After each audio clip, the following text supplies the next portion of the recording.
Hey guys, Foxdrop here with a video on how to play as Nidalee jungle. She's been seeing a huge amount of popularity in the LCS recently, so I thought I'd make this quick pickup guide so you can get into solo queue, get into your games and play Nidalee jungle without failing miserably. This isn't going to be a really in-depth guide. You're not going to become a jungle Nidalee god just by watching this. This is just intended to get you on your feet and get you into games. These are the runes, skill order and mastery that Cat Sexual runs with. If you don't know who he is a challenger player on the NA server who's often coined with popularizing this jungle Nidalee. And here are some good items that you're going to want to buy. Obviously item builds are often situational, but all these choices are good. If you have any questions about items, runes, masteries, whatever it may be, feel free to leave them in the comments and I'll try to answer them to the best of my ability. The first thing you should know when you're playing as Nidalee jungle is that you have to clear the jungle early quite uniquely, because what she wants to do is avoid as much damage as possible. Now the way she does that is not only does she have two forms, but she also roots the jungle camps whenever she tags them with the hunt. So what she will do is that she will root them with the hunt and then attack from range, or she'll stand outside of the monster's aggro range so that it can't reach them. All this time she's hitting them from range in human form, and then when her cooldowns are up in cougar form, she'll switch into cougar form, attack the camp again, and then rinse and repeat, go back to kiting, attack from range, root it with the hunt, and then just really mop it up as you're seeing here.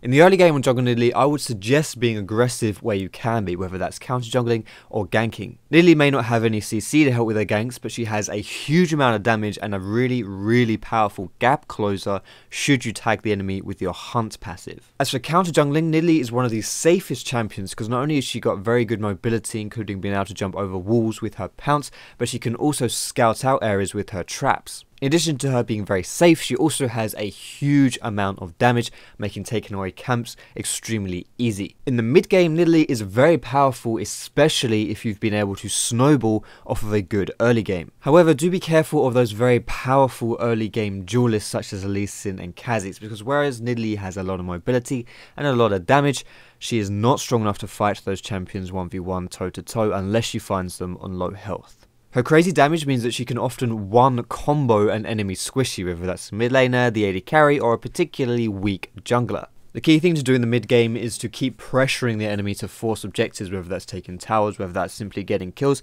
or taking things like dragon. Whereas you're less likely to find full-blown team fights happening in the mid game, you still need to be careful of when there are a lot of enemies grouped up together. Because whereas Nidalee excels in fighting people who are isolated, if enemies have friends, then do be careful, because if you get shut down by CC, you're going to die very quickly. In a situation where there are a lot of enemy targets and you'd run the risk of dying instantly if you jumped in cougar form, just throw spears from long range, heal your allies, and look for those opportunities where there may be a squishy splintered off from the rest of the team. Unfortunately for jungle Nidalee, in the late game she does tend to fall off, as it is harder to play it to her strengths. You're obviously more likely to encounter team fights in this late game, so the advice that I gave earlier will still hold true.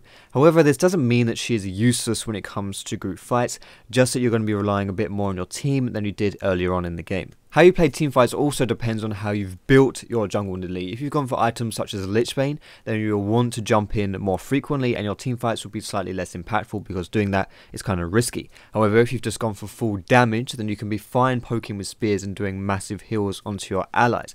Items like Zhonya's Hourglass as well will really help you in those teamfights, because you can jump in, catch someone, and then pop your Zhonyas and wait for your team to collapse onto you to help you out. You don't just have to teamfight, however, on Nidalee in the late game. You can split push and spread the enemy team a bit thin and try and perhaps find people who are isolated, so you can take them down in those situations where Nidalee thrives.